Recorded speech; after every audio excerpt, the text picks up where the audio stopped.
Ne tani do të vazhdojmë me takimin e grupit parlamentar së bashku me kryeministrin dhe deputetët e grupit ton parlamentar do ta diskutojmë se cila do të jetë qasja sot. Mirë po,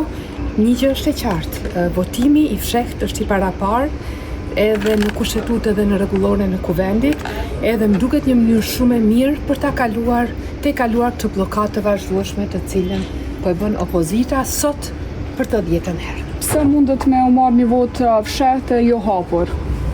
Po votë e hapur e provuam ta merrnim, nuk e morëm dot sepse si duket opozita nuk ka arritur në radhë parë marrëveshje mes vete